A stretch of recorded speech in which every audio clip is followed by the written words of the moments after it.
Desde el Centro de Noticias de Caracol Televisión en Bogotá, esto es Noticias Caracol Edición Central con Juan Roberto Vargas y María Lucía Fernández. Una sorpresiva declaración de las FARC desde La Habana, Cuba, puso en máxima tensión los diálogos entre el gobierno y ese grupo guerrillero.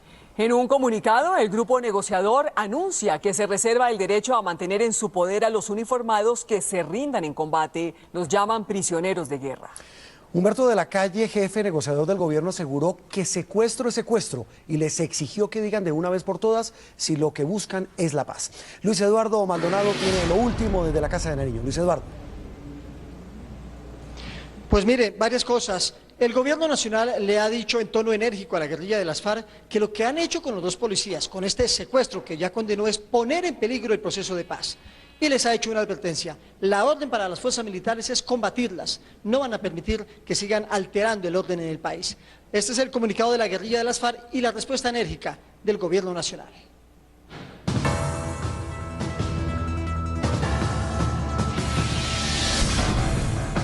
Desde La Habana, Cuba, sede de los diálogos de paz, las FARC anunciaron que no van a detener el secuestro de miembros de la fuerza pública. En este comunicado hicieron referencia al secuestro de 2 policías en el Valle. Nos reservamos el derecho a capturar como prisioneros a los miembros de la fuerza pública que se han rendido en combate. Ellos se llaman prisioneros de guerra. El vocero negociador del gobierno, Humberto de la Calle, criticó la postura de las FARC. Las cosas hay que llamarlas por su nombre. Un secuestro es un secuestro, no importa quién sea la víctima.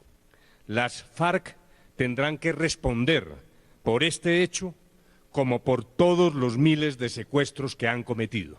Y les exigió que digan si hay o no voluntad de paz. Vamos a La Habana para terminar, repito, terminar el conflicto, que es lo que pactamos. Y si no es así, que nos lo digan de una vez, para no hacerle perder el tiempo al gobierno y a los colombianos.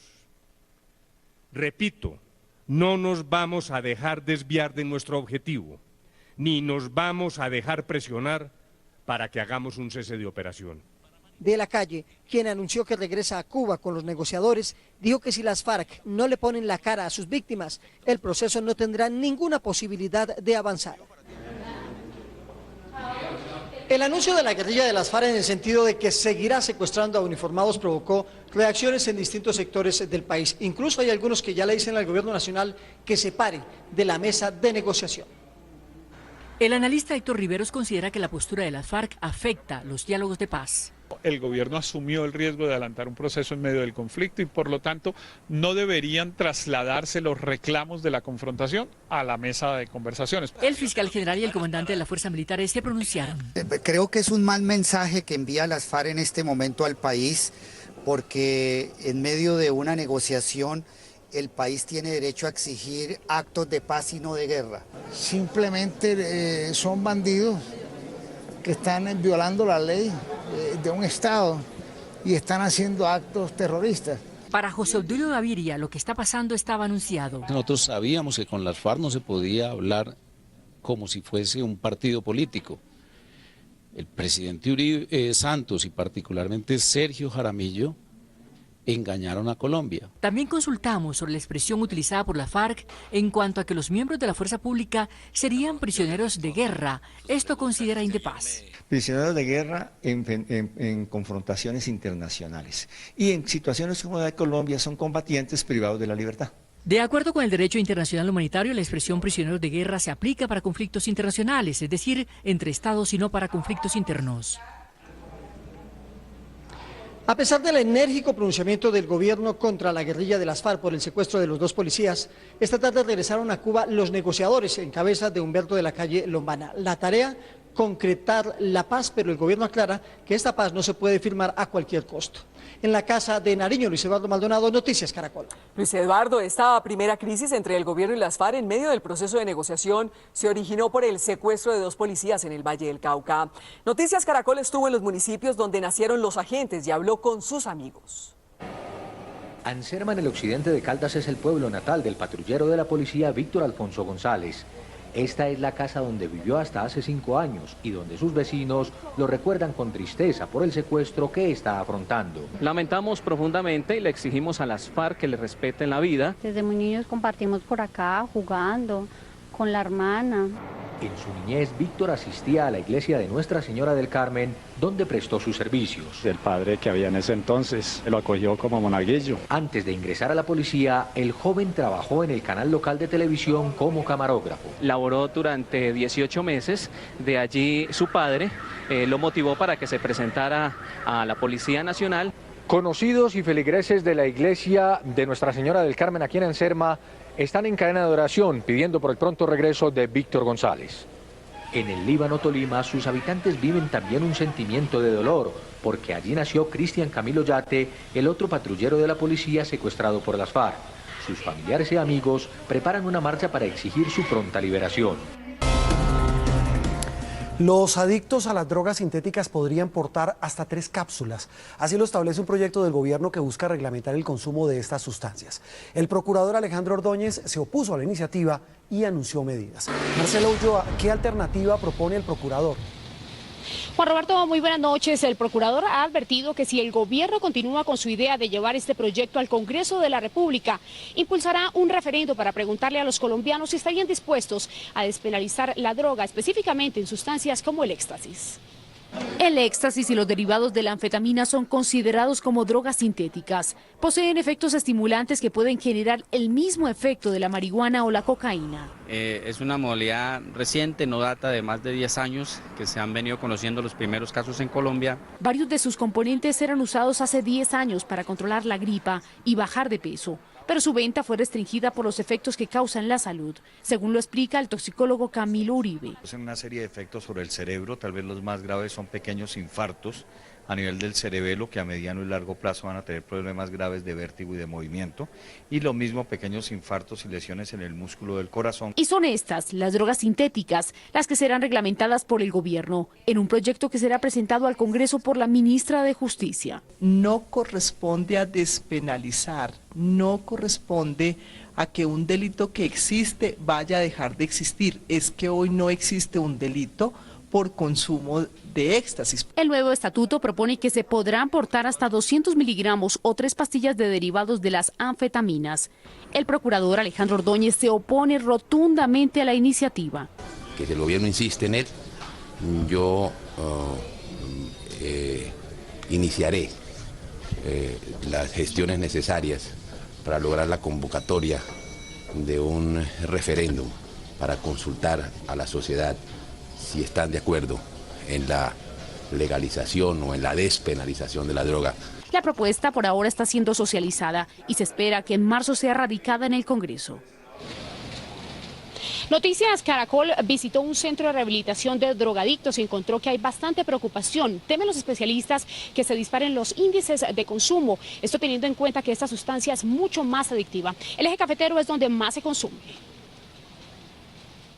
La preocupación en los centros de rehabilitación de Pereira radica en que, según las cifras más recientes del consumo de drogas sintéticas en el eje cafetero, se ha triplicado en los últimos 4 años. Nos preocupa mucho porque sería como el incremento no solamente de los consumidores de marihuana, sino de éxtasis.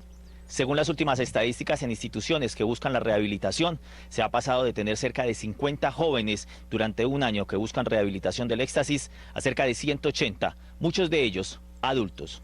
Esas son sustancias mucho más adictivas que la marihuana, pero esta de pronto por los costos limitan mucho el consumo, no llega a todas las personas. Frente a la propuesta de reglamentación de la dosis mínima, los padres de familia tienen su propia posición.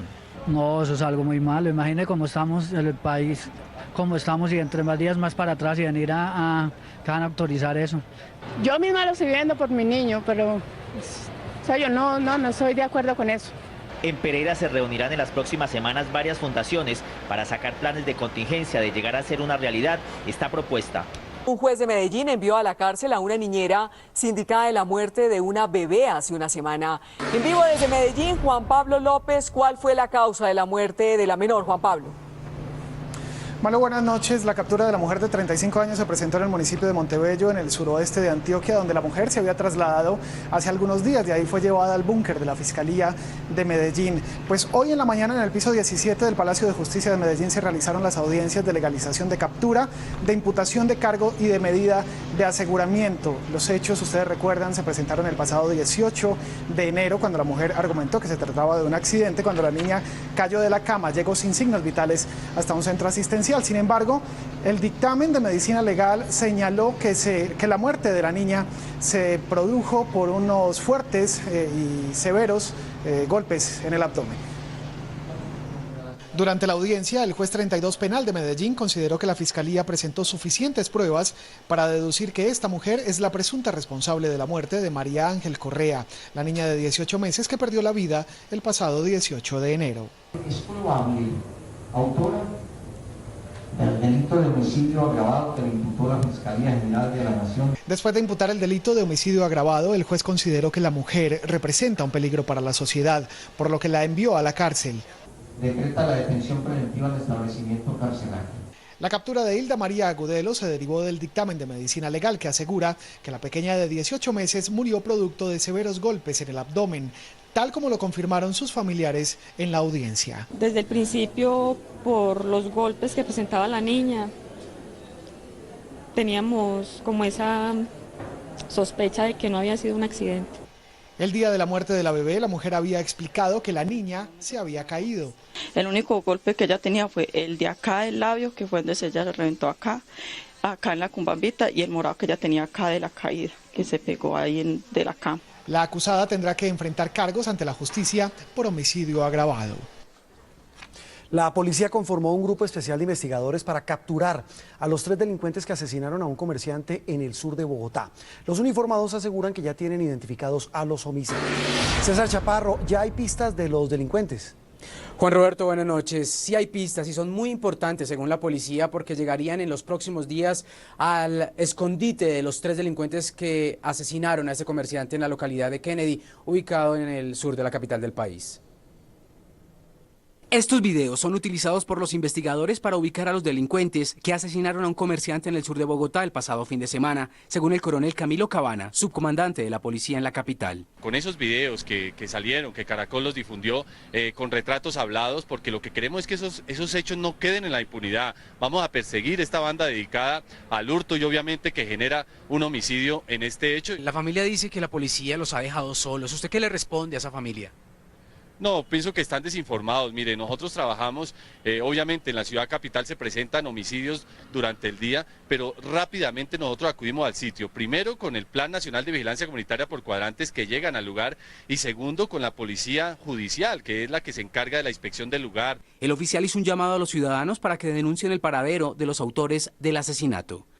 Y la policía ha dicho que en los próximos días publicará las fotos habladas, los retratos de estos delincuentes para dar con su ubicación. César Chaparro Pinzón, Noticias Caracol. César, la inseguridad afecta también a Cartagena. Ladrones asaltaron una droguería, hecho que quedó grabado en un video de seguridad.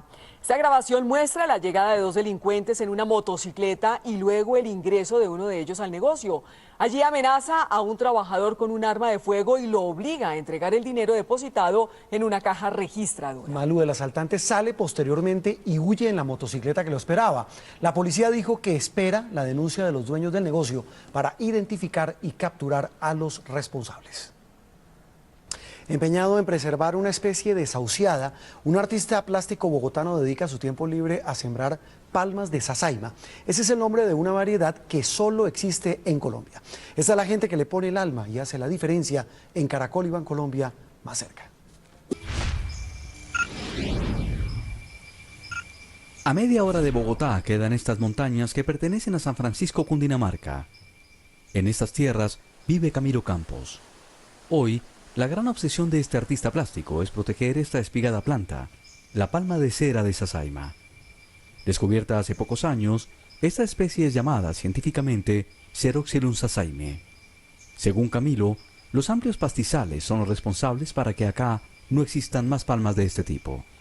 Al estar expuesto en estos potreros, no nos garantiza a futuro una buena protección sobre ella. A la fecha, algunos científicos estiman que en Colombia solo quedan alrededor de 500 palmas de esta especie y de esas, no más de 80 probablemente habitan estas montañas del occidente de Cundinamarca. De ahí que Camilo haya hecho en su casa un vivero para ayudar al desarrollo y crecimiento de esta palma de cera. Asegura estar conectado a la planta. Siento que me está transmitiendo su savia y que estoy haciendo como una transfusión de sangre que me adhiere más a la tierra. Con sus manos ha sembrado un buen número de palmas en estas montañas. Permanentemente las revisa, las limpia y motiva a la gente de la región para que las cuide. Y es gracias a ello que Camilo protege una especie que es exclusiva de Colombia, hoy visiblemente disminuida del mapa nacional.